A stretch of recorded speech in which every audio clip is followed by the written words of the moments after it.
Tank clean చేస్తుండగా చనిపోయిన కార్మికుడికి వచ్చిన పరిహారంలో సగం వాటా అడిగిన నీచుడు అంబటి రాంబాబు అని టీడీపీ నాయకుడు శ్రీనివాసరావు ఆరోపించాడు. పల్నాడు జిల్లా చిలుకలూరుపేట టీడీపీ కార్యాలయంలో టీడీపీ నేత శ్రీనివాసరావు మాట్లాడుతూ పీసీ నైపుణ్యాభివృద్ధి కేసులో సకల శాఖల సలహాదారులు సజ్జల రామకృష్ణారెడ్డితో సహా వైఎస్ఆర్సీపీ నాయకులు ఎవరితోనైనా బహిరంగ చర్చకు సిద్ధమని ఆయన సవాల్ విసిరారు.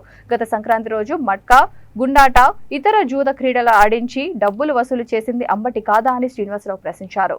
వైకాపా మహిళలకు నిర్వహించిన ముగ్గుల పోటీలను వదలకుండా డబ్బులు వసూలు చేసిన గనుడు అంబటి రాంబాబు అని శ్రీనివాసరావు విరుచుకుపడ్డారు.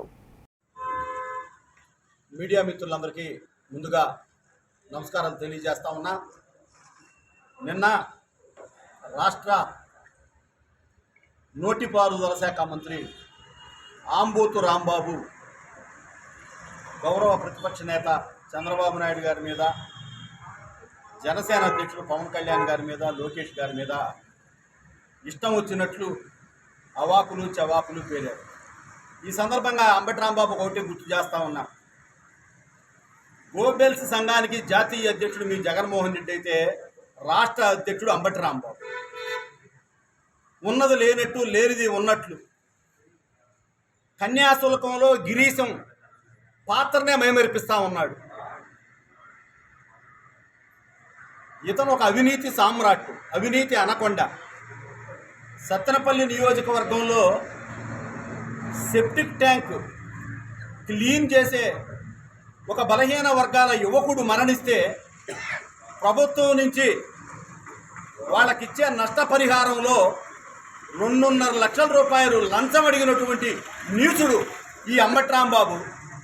ఇలాంటి అంబటి రాంబాబుకి పవన్ కళ్యాణ్ గారు, లోకేష్ పేరైతే అర్హత ఉందా అని అడుగుతా ఉన్నా. మరి గత జనవరిలో జరిగినటువంటి సంక్రాంతి పండుగ రోజున జోదము, మట్కా, గుండాట ఆడించి డబ్బులు వసూలు చేసింది ఎవరని అడుగుతా ఉన్నా.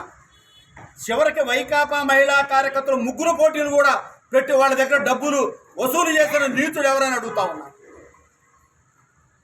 అంబటి రాంబాబు వ్యవహార శైలి మీద, అంబటి రాంబాబు అవినీతి మీద వాళ్ళ సొంత పార్టీ వాళ్ళే హైకోర్టులో న్యాయస్థానం తలుపు తట్టి పిల్లేశారు. వాళ్ళు ప్రభుత్వ సలహాదారు సజ్జల రామకృష్ణారెడ్డికి ఇతని మీద ఫిర్యాదు చేశారు.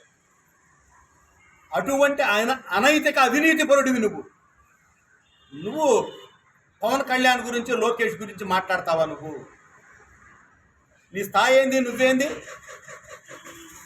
89లో నువ్వు కాంగ్రెస్ గాలిలో రేపల్లెలో కేవలం 6,000 ఓట్లతో గెలిచావు. నువ్వు మళ్ళా నీకు వెంటనే జరిగిన 94 ఎన్నికల్లో కాంగ్రెస్ పార్టీ టికెట్ ఇస్తే ఎంత ఘోరమైన ఓటు! నువ్వు ఆత్మహత్య చేసుకోవాలి ఆ ఓటమికి. నీ సమీప ప్రత్యర్థి టీడీపీ అభ్యర్థి మొమ్మనేని వెంకట సుబ్బయ్య గారికి 27,000 మెజారిటీ వస్తే నీకు వచ్చిన ఓట్లు 22,000.